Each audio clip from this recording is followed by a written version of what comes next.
ഈ ഭാഗത്ത് തന്നെ മറ്റുള്ള ആൾക്കാർ കൂടിയുണ്ട്. ഈ ഫ്ലോറിൽ 5ഓളം പേരെയാണ് നരേന്ദ്രമോദി കണ്ടിട്ടുള്ളത്. അതിൽ അവന്തിക ഉൾപ്പെടെയുള്ള കുഞ്ഞുകുട്ടികളുണ്ട്. നേരത്തെ തന്നെ നമ്മുടെ സൂചിപ്പിച്ച പോലെ അരുൺ ഉണ്ടായിരുന്നു. അരുൺ നമ്മളോട് നേരത്തെ സംസാരിച്ചതാണ്. അരുണിനോട് നമുക്കൊന്ന് പ്രതികരണം തേടാവുന്നതാണ്. അരുൺ, ഒന്നുകൂടി നിങ്ങൾ ചോദിക്കുകയാണ്, നരേന്ദ്രമോദി എത്തി നിങ്ങളെയൊക്കെ ആശ്വസിപ്പിച്ചു, എന്തായിരുന്നു ആ സമയത്ത് സംസാരിച്ച് ഇൻസിഡൻറ്റിനെ കുറിച്ച് ചോദിച്ചു.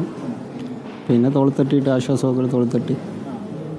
പിന്നെ കൂടുതലായിട്ടും സംസാരിക്കാനുള്ള സമയമൊന്നും കിട്ടിയില്ലായിരുന്നു. പറയാനുള്ളത് വളരെ പരിമിതമായ സമയത്തുകൊണ്ട് പറഞ്ഞു ഒതുക്കി തീർത്തു.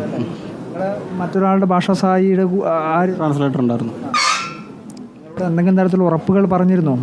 വാഗ്ദാനങ്ങളായിട്ട് പറഞ്ഞിട്ടൊന്നുമില്ല. തോളിത്തട്ടി ആശ്വസിപ്പിക്കാൻ ഇന്ത്യൻ പ്രധാനമന്ത്രി തോളിത്തട്ടി ആശ്വസിപ്പിക്കുക എന്ന് പറയുമ്പോൾ തന്നെ നമുക്കൊരു പ്രചോദനമല്ലേ പറയാനായിട്ടുള്ള. എന്തായാലും കൂടെ ഉണ്ടാവും എന്നുള്ള ഉറപ്പാണ് അദ്ദേഹം നൽകിയത്. തീർച്ചയായിട്ടും.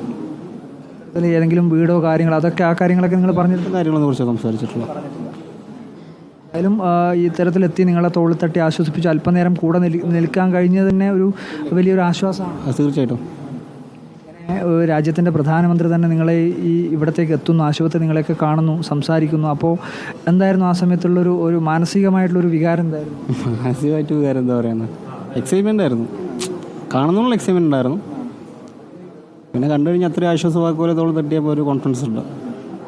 വിശ്വസനീയമെന്ന് തോന്നുമെങ്കിൽ കൂടി തൊട്ടടുത്ത് നിൽക്കുന്ന രാജ്യത്തിൻ്റെ പ്രധാനമന്ത്രി ദുരന്തബാധിതമായ മനുഷ്യർക്കൊപ്പം ഈ രാജ്യമൊട്ടാകെ ഉണ്ട് എന്നുള്ളൊരു വികാരമായിരുന്നു നിങ്ങളെയൊക്കെ മനസ്സിലുണ്ടായിരുന്നു. തീർച്ചയായിട്ടും. കേരളം നിങ്ങളോടൊപ്പമുള്ള ഒരു ഐക്യദാർഢ്യം മുന്നേ തന്നെ രാജ്യത്തിൻ്റെ പല ഭാഗത്തുനിന്നുണ്ട്. പക്ഷേ പ്രധാനമന്ത്രി എത്തുമ്പോൾ രാജ്യത്തിൻ്റെ ഭരണ സംവിധാനം തന്നെ ഈ ദുരന്തബാധിതർക്കൊപ്പം നമ്മുടെ കൂടെ ഉണ്ടെന്നുള്ളൊരു കോൺഫിഡൻസ് ഉണ്ട്. ബാക്കിയൊക്കെ അതിൻ്റെ വഴിക്ക് പോലെ നടക്കുമെന്ന് പ്രതീക്ഷിക്കുന്നു. ഇങ്ങനെ ഉറപ്പുകൾ എന്തെങ്കിലും അങ്ങനെ ഒന്നും പറഞ്ഞിട്ടില്ല? ഇല്ലല്ലോ, ഒന്നും പറഞ്ഞിട്ടില്ല. ഇല്ലല്ല.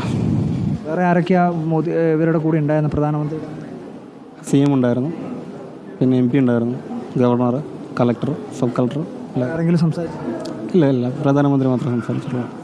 ഒക്കെ കഴിഞ്ഞ ദിവസങ്ങളിൽ അങ്ങനെയൊക്കെ ആയിട്ട് ഇടയ്ക്കിടയ്ക്ക് വന്നു പോയി സംസാരിച്ച് പോയ ആൾക്കാരാണ്. എന്തായാലും ദുരന്തത്തെക്കുറിച്ച് കിട്ടുന്ന സമയത്ത് വളരെ വിശദമായ തോതിൽ തന്നെ അവരോട് സംസാരിച്ചു. സംസാരിച്ചു. ആശ്വാസമാണ്. ആരോഗ്യസ്ഥിതി ഇപ്പം എങ്ങനെയാണ്? ബെറ്ററാണ്. ഇപ്പോൾ അത് വന്നതിനേക്കാൾ എത്രയോ ബെറ്റർ. ഓക്കെ. പിന്നെ തീർച്ചയായിട്ടും മാനസികമായിട്ട് ഒരു മനസ്ഥൈര്യം വീണ്ടും പിടിച്ചിട്ടുണ്ടാവും. അത് പണ്ടുതൊട്ടുണ്ട്. ഒരു അതിജീവനത്തിൻ്റെ പാതയിലും കൂടിയാണ്. പിന്നെ തീർച്ചയായിട്ടും.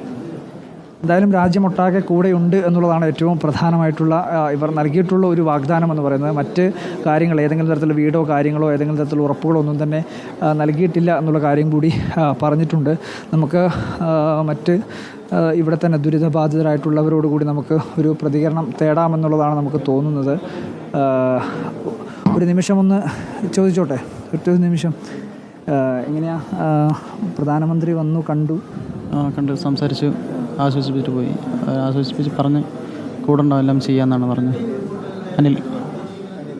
അനിൽ പിന്നെ ഒരു ആശ്വാസമാണ് എന്നുള്ള കാര്യം വളരെ ഉറപ്പാണ്. എങ്കിൽ കൂടി ഇങ്ങനെ രാജ്യത്തിൻ്റെ പ്രധാനമന്ത്രി തന്നെ എത്തുമ്പോഴുള്ളൊരു വികാരം എന്തായിരുന്നു? അല്ല, തീർച്ചയായും നമുക്ക് ഒരു നല്ലൊരു ആശ്വാസം തന്നെ നന്നായി.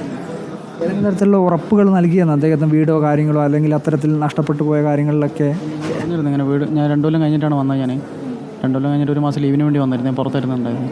അപ്പോൾ വീട് കാര്യങ്ങളെല്ലാം വെച്ചിരുന്നു. വീട് കൂടുള്ള സമയം തന്നിട്ടില്ല. എൻ്റെ മോനും 2.5 വയസ്സുള്ള മോനും എൻ്റെ അമ്മയാണ് നഷ്ടപ്പെട്ട്. വൈഫും അച്ഛനും ചികിത്സയിലാണ്. ഈ നട്ടിലിങ്ങനെ പൊട്ടിയതുകൊണ്ട് ബെഡ് റെസ്റ്റ് വേണമെന്നാണ് പറഞ്ഞ് ആദ്യം ഭേദമായിട്ട് പോകാം, നമുക്ക് അതിനനുസരിച്ച് ചെയ്യാമെന്നാണ് പറഞ്ഞത്. ഒരു ഉറപ്പ് നൽകിയിട്ടുണ്ട്.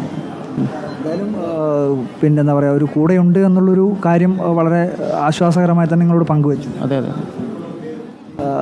ഒരുപാട് സമയം ലഭിച്ചിരുന്നോ കാര്യങ്ങൾ മുഴുവൻ പറഞ്ഞ്? അതെ, ഞാൻ സംസാരിച്ചിരുന്നു.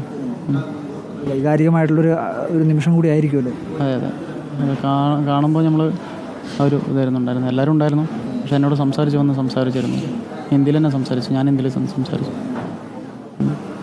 വേറെ ഭാഷാ സഹായിയുടെ ഒന്നും ഒരു ആവശ്യം വന്നില്ല കാര്യങ്ങൾ അല്ലേ? ഇല്ല, ഞാൻ എല്ലാം സംസാരിക്കുന്നത്. ഞാൻ എല്ലാ ഭാഷയും സംസാരിക്കുന്നത്.